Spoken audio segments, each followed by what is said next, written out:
Charles, welcome to the stand. Thank you. Long-time friend, and really good to see you here at Move. Yeah. Tell us about what you guys are up to now. What's the business? What are you guys doing? Where do you fit in the mobility space? Yeah, so I'm part of a company called SambaSafety, based in the US with a UK office.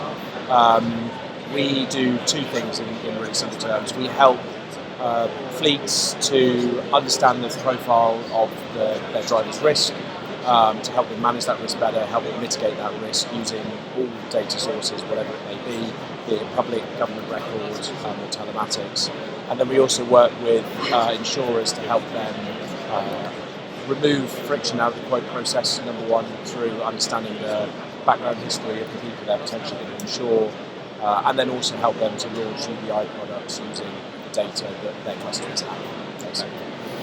So yeah, that's us. Yeah, brilliant. And so you said US-based company, pretty big in the US, but kind of more recently coming into the UK and Europe, primarily, and starting to pick up some of these new products. Absolutely. So 15,000 clients in the US, big footprint, and then just over a year ago, got a UK arm through the acquisition of my company, actually. So that's where that whole arm came from. So Samba's now got a European presence, which is great. And, we're loving working with our US colleagues. Yeah, awesome. And I guess from a product point of view, the relevance in the mobility space is, I guess, as people are getting more flexible access to vehicles, particularly when you're talking about kind of Uber drivers, delivery drivers, all that kind of stuff. The kind of understanding the driver versus insurance, and that kind of relationship is becoming more and more important. Is that a kind of trend you guys are seeing? Yeah, definitely. Because if you think about if you first buy a car, you go and get insurance once a year. You go through that process only once. Because with new mobility models, you're more likely to hire a car, subscribe to a car subscription service, engage in a new mobility model, whatever that may be. Every single time you do that, then the person providing that service to you needs to know about your background and your history, and then needs to be able to manage your risk while you're using their service. So, we're seeing more and more opportunity outside of the traditional insurance space, increasingly in rideshare, gig, mobility models, things like that.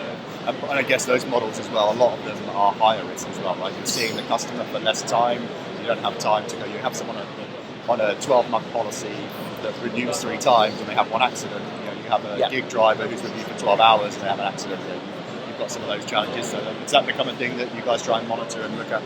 Yeah, 100%. And actually there's a sort of a cohesion of those two scenarios as well, because if you've got traditional insurance, you start to understand, okay, what's the background history of that person, and therefore if we know what their risk profile looks like, when then another customer comes to us and says, okay, I want you to risk rate this person, because we know that a person with a background of X generally has a risk profile of Y, because we've seen what they look like over 12 months, we can apply that to the person who maybe is only exposed to that service provider for a week. So it's a great intersection of our kind of traditional product and the application in that new mobility model. But you're dead right, that is an issue, and the other issue is fraud and people maybe using the services that are slightly less than desirable to be using your service.